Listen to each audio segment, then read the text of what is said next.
안녕하세요. 창세기 읽기 오늘 마지막 시간입니다. 77이고요. 창세기 50장입니다. 1장부터 50장까지 우리는 쭉 한번 읽고 필요한 대목을 조금 설명했습니다. 창세기 1장 1절은 태초에 하나님이 천지를 창조하십니다. 여기 나오죠. 제가 성경을 다시 한번 보겠습니다. 태초에 하나님이 천지를 창조하십니다. 태초, 까마득한 시원을 가리켜요. 하나님, 하나님이 누굴까요? 우리가 말은 쉽게 하나님, 여호와, 주 얘기하는데 그가 누군지에 대한 생각은 제가 다릅니다.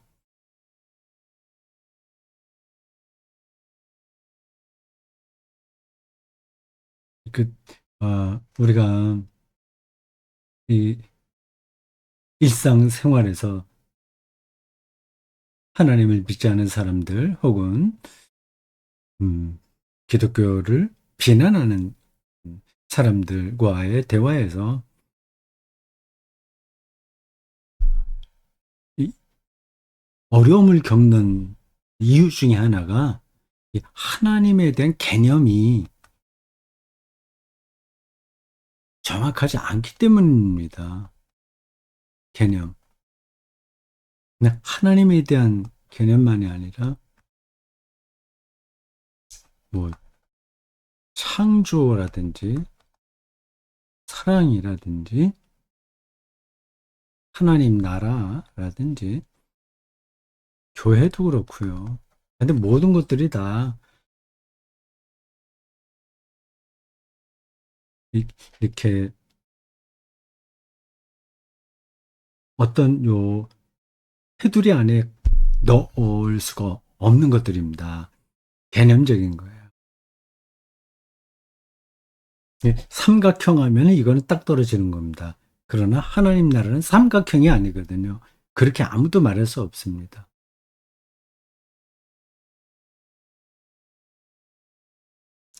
요즘 제가 6년 동안 다녔던 서울신학대학교에서 그 창조과학 문제로 인해서 어느 교수를 해임 처분 내리는 일이 벌어졌어요. 수년 동안 그 문제로 대학원에서 옥신각신 말들이 많았던 것 같습니다. 박영식 교수라고 그분이 창조과학에 대해서 비판했어요.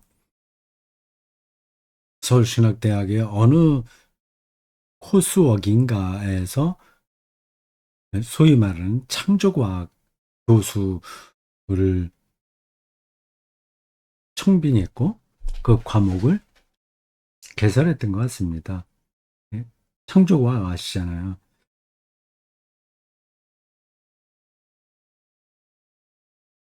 근데 그것을 비판했다고 해서 박영식 교수를 결국은 해임까지 이르게 했습니다.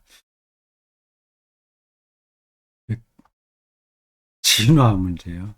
이 박영식 교수가 유신 진화론자다 말을 이렇게 붙인 거죠. 뭐 지금 제가 그것에 대해서 자세하게 설명하려고 하는 게 아닙니다. 진화에 대한 개념이 서로 다르게 되면 대화가 안 되는 거예요. 거칠게 말해서, 원숭이가 사람이 된다는 말이냐? 그런 방식으로 진화론을 부정할 수 있잖아요. 그 말이 아니거든요. 진화는 원숭이가 사람이 된다는 얘기가 아니라 그 위로 각각 종들의 위로 올라가게 되면 같은 조상이 있다는 얘기입니다. 각각 종으로 쭉 발전, 진화해 온 다음에는 종과 종 사이에 뛰어넘는 일은 벌어지지 않아요. 그러니까 그 한참 뒤떨어진 창조과학 그 문제로 아주 건전한 신학대 교수를 해임처분 내렸다는 게 코미디 같은 이야기죠. 그러니까 그 개념에 대한 이해가 유치하면 대화가 안 되는 겁니다. 하나, 하나님도 여러분들 어떻게 들으실지 모르겠지만 개념적인 거예요. 이 하나님을 옥황상제처럼 생각하는 사람도 있잖아요. 신인 동영론적으로 생각하는 사람들도 있잖아요.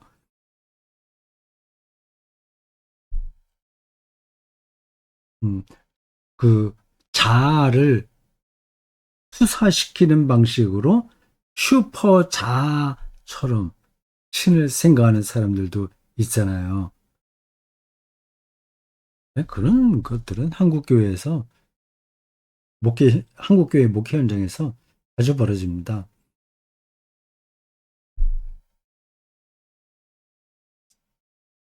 한넨베르크의 설명에 따르면 하나님은 만물을 규정하는 현실성, 이 알레스 베슈트멘데 브레클가이트 독일어로 그렇게 표현합니다. 만물을 규정하는 현실성. 폴 틸리히 이런 사람들의 표현을 따르면 ultimate concern 혹은 ultimate reality라고 할 수 있어요.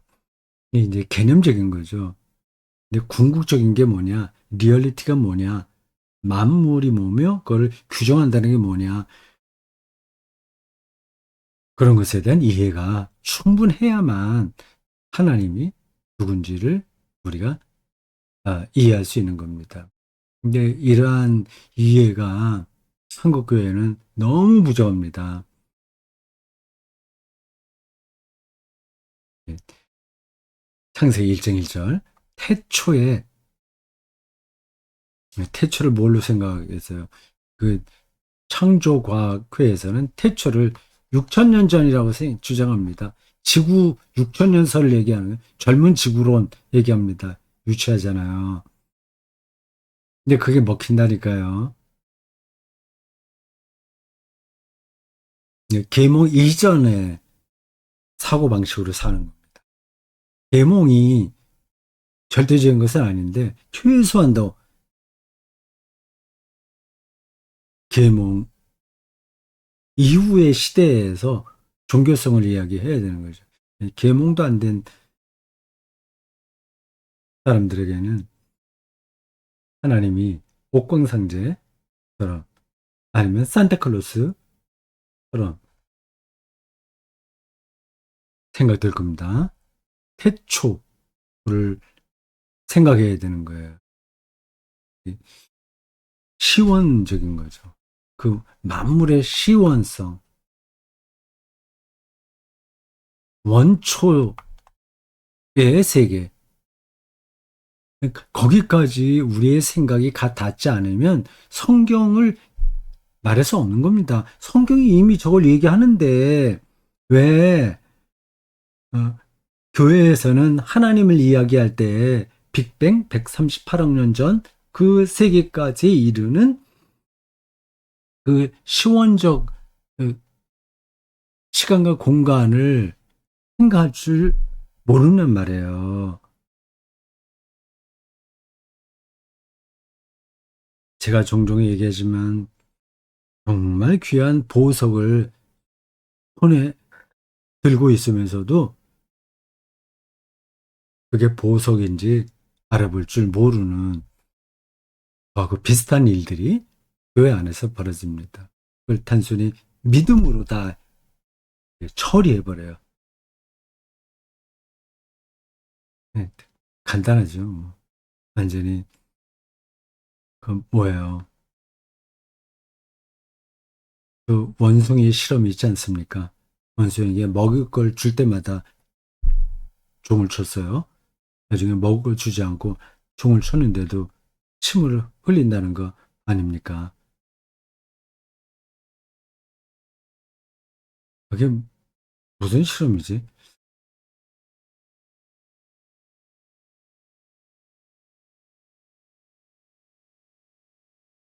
그러니까 뭐 설교할 때도 뭐뭐 하기를 축복합니다. 뭐 하면 아멘하고 완전히 그거는 아, 조건반사적인 반응을 보이는 신앙의 단계에 머물러 있는 거죠. 뭐 그래도 기분은 좋아요.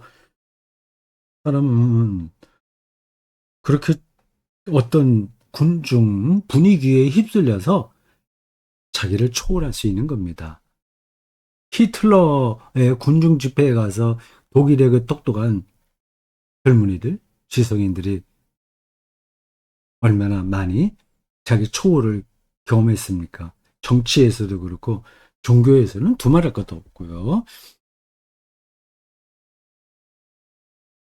아니면 뭐그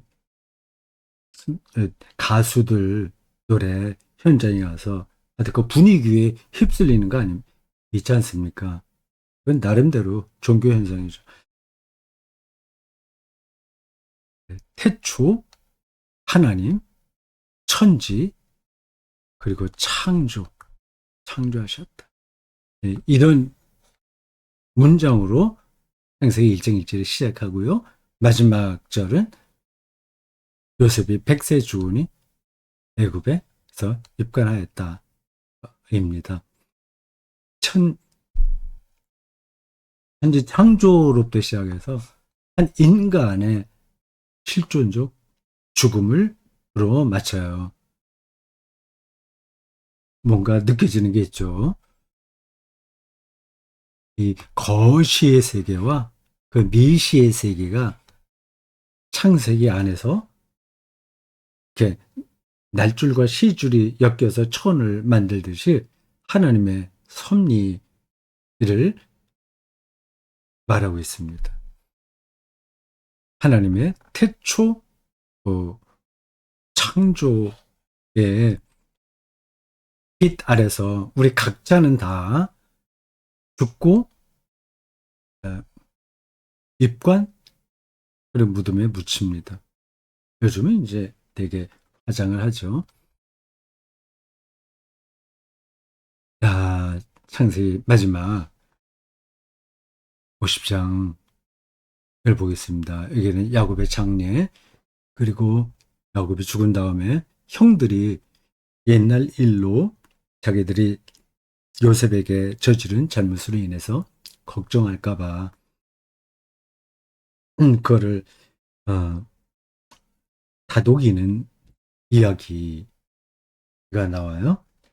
그리고 이제 요셉이 죽는 이야기입니다. 요셉이 아버지의 얼굴에 굽으려 울며 입 맞추고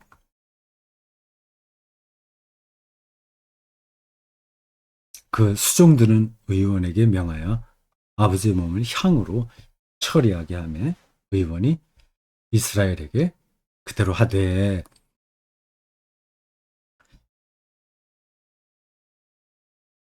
향으로 처리했다고 하네요. 이 미이라를 만드는 과정은 아니겠죠? 40일이 걸렸으니 40일 정도 걸렸다면 미이라 만드는 방식이었을 가능성도 크네요. 40일 대충 하면 그건 다 시체 썩어서 안 되잖아요. 향후로 처리하는 데는 인달수가 걸림이며 애굽 사람들은 70일 동안 그를 위하여 곡하였더라.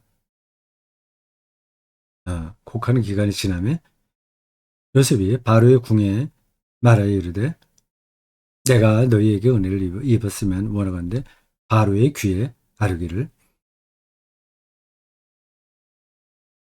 우리 아버지가 나로 말미 맹세하여 이르되 내가 죽거든 가나안 땅에 내가 파놓은 묘실에 나를 장사하라 하였나니 나로 올라가서 아버지를 장사하게 하소서 내가 다시 오리이다 하라 하였더니 바로가 이르되 그가 네게 시킨 대로 시킨 맹세대로 올라가서 네 아버지를 장사하라. 요셉이 자기 아버지를 장사로 올라가니 바로의 모든 신하와 바로 궁의 원로들과 애굽 땅의 모든 원로와 요셉의 온 집과 그의 형제들과 그의 아버지의 집이 그와 함께 올라가고 조금 이상하네요. 원로들이 다 따라 올라간 건 아닐 텐데 일부가 갔겠죠. 어떻게 그 애굽 그걸 다 비워놓고 그 멀리 가나안까지 갑니까? 그들의 어린 아이들과 양떼와 소떼만 고센 땅에 남겼으며 야곱의 후손들 아이들은 남겨둬야 되죠. 병거와 기병이 요셉을 따라 올라가니 그때가 심히 컸더라. 그들이 요단강 건너편 아닷 타작 마당에 이르러 거기서 크게 울고 애통하며 요셉이 아버지를 위하여 7일 동안 애곡하였더니 장례 기간이 굉장히 기록됐어요. 향을 바르는 데만도 80일이고 70일 동안 울고 거기까지 올라가려면 또 여러 날 걸리거든요. 그 장지에 가서 또 7일 동안 애곡하고요. 11절 그 땅 거민 가나안 사람들이 아단 마당의 애통을 보고 이르되 이는 애굽 사람의 큰 애통이라 했으므로 그 땅 이름을 아벨 미스라임이라 했으니 곧 요단강 건너편이라. 요단강 건너편이라고 하면 요단강 왼쪽이라는 거겠죠. 오른편? 왼쪽에 있죠, 당연히. 모세가 가나안 땅 들어갈 때도 모세는 못 들어가고 이제 여호수아가 들어가는데 요단강을 건너갔잖아요. 오른쪽에서 왼쪽으로 건너간 겁니다. 야곱의 아들들이 아버지가 그들의 명한 대로 그를 위하여 따라 행하여 그를 가나안 땅으로 메어다가 마므레아 막벨라 밭 굴에 장사했으니 이는 아브라함이 헷족속 에브론에게 밭과 함께 사서 매장지를 삼은 것이라. 가족 묘지죠. 요셉이 아버지를 장사한 후에 자기 형제와 호상꾼들과 함께 애굽으로 돌아왔더라. 여기는 이제 애굽의 원로들, 귀족들이 나오지 않는 걸 보면 아예 올라가지도 않았을 거예요. 대표자 몇 사람만 따라갔겠죠. 이제 족장들 이야기가 다 끝났습니다. 15절 요셉의 형제들이 그들의 아버지가 죽었음을 보고 말하되 요셉이 혹시 우리를 미워하여 우리가 그에게 행한 모든 악을 다 갚지는 아니할까 하고 쓸데없는 걱정. 사람은 죽을 때까지 걱정을 놓지 못합니다. 높아심이죠. 잘못한 게 있는 사람은 그런 걱정을 더 많이 하죠. 요셉이 요셉에게 말을 전하여 이르되 당신의 아버지가 돌아가시기 전에 명령하여 이르시기를 너희는 이와 같이 요셉에게 이르라. 실제로 그랬는지 아니면 일부러 꾸미는 이야기인지 모르겠습니다. 네 형들이 네게 악을 행하였을지라도 이제 바라간대 그들의 허물과 죄를 용서하라 하셨나니. 이거 그 언제적 이야기를 자꾸만 끌어내네요. 야곱이 여기 와서 산 지도 17년인가 됐고 그동안 형제들이 요셉과 친하게 지냈을 텐데 아직까지 옛날 일로 걱정을 합니다. 당신의 아버지의 하나님의 종들인 우리 죄를 이제 용서하소서. 이미 다 용서했는데 또 용서하라고 하네요. 하며 요셉이 그들이 그에게 하는 말을 들었을 때 울었더라. 그런 거죠. 얼마나죠. 형들이 오죽했으면 저렇게 쓸데없는 걱정을 하시나 하는 거죠. 그 형들이 또 지내와서 요셉의 앞에 엎드려 이르되 우리는 당신의 종들이니이다. 요셉이 그들에게 이르되 두려워하지 마소서. 내가 하나님을 대신하리까. 당신들이 나를 해하려 하였으나 하나님은 그것을 선으로 바꾸사 오늘과 같이 많은 백성의 생명을 구원하게 하시려 하셨나니 당신들은 두려워하지 마소서. 내가 당신들과 당신들의 자녀를 기르리이다 하고 그들을 간곡한 말로 위로하였더라.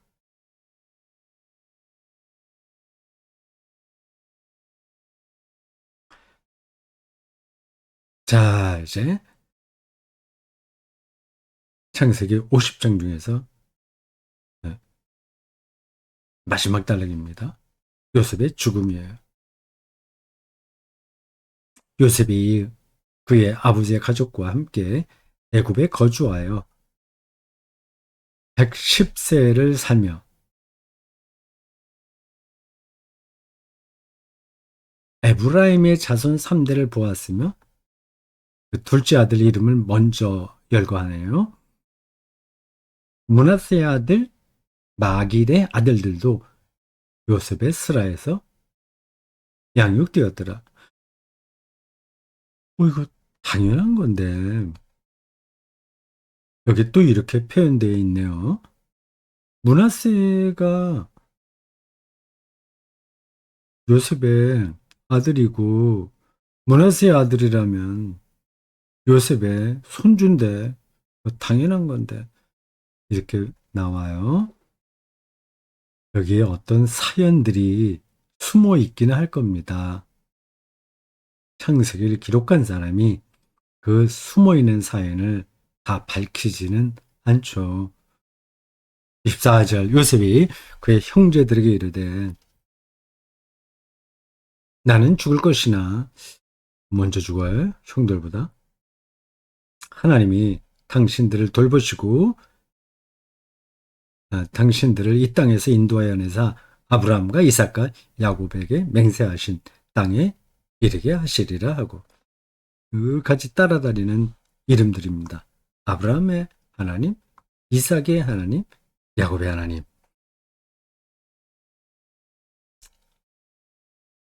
구약도 그렇고 신약도 그렇고 역사를 아주 소중하게 여기는 종교입니다. 그냥 자기가 깨달아서 어떤 하나님을 경험하는 게 아니라 역사적으로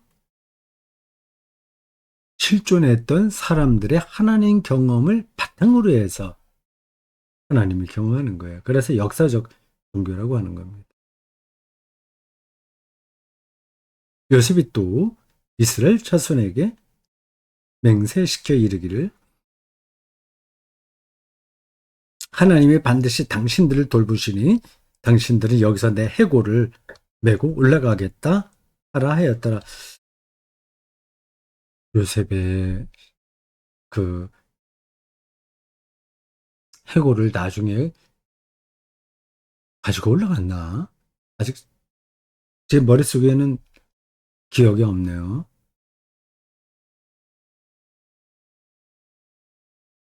마지막 절입니다. 26절. 요셉이 110세의 죽음에 그들이 그의 몸에 향재료를 넣고 애굽에서 입관하였더라.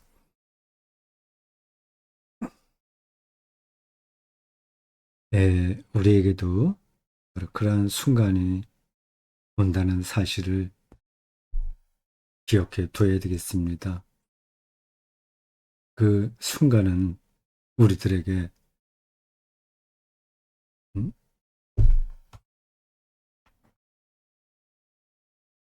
한편으로는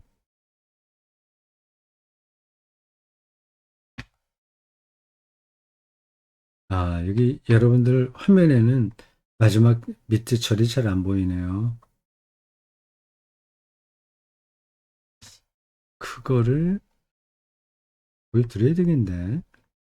잠깐만 기다려주세요. 이거 밑에 줄 안 보여서요. 그래도 안 보이네. 아, 요걸 올리면 되겠네요. 예. 26절입니다. 요새 우리가 이런 마지막에 온다는 건 분명합니다. 근데 그 마지막은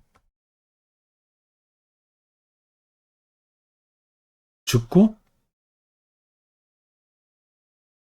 입관하는 거. 마지막은 한편으로 절망이에요. 모든 것들의 희로애락과 우리의 실존이 이 땅에서 끝나는 거니까요. 그러나 동시에 그것은 희망이기도 합니다. 희망. 하나님의 생명에 우리가 수렴된다는 희망입니다. 이 희망을 어떻게 실제적으로 우리 삶의 내용으로 삼을 수 있느냐 하는 게 숙제입니다. 거기 가서도 잘 먹고 잘 산다 이런 생각을 하면 그거는 희망이 아니라 그거는 이제 망상이죠. 하나님의 영원한 생명은 우리의 상상력을 뛰어넘는 그 하나님만의 배타적 그 사건입니다. 우리는 예수 그리스도의 십자가와 부활을 믿음으로 그 하나님의 배타적 생명이 우리에게 약속됐다고 믿고 사는 사람들입니다. 그 믿음이 더 깊어지려면 예수 그리스도의 말씀과 예수 그리스도의 말씀과 그의 운명에 우리가 최대한 가까이 가는 겁니다. 자, 오늘 여기까지 마치겠습니다. 그동안 우리 창세기 읽기 저의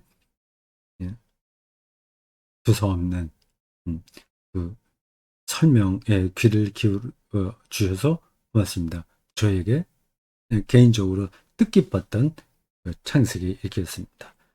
고맙습니다.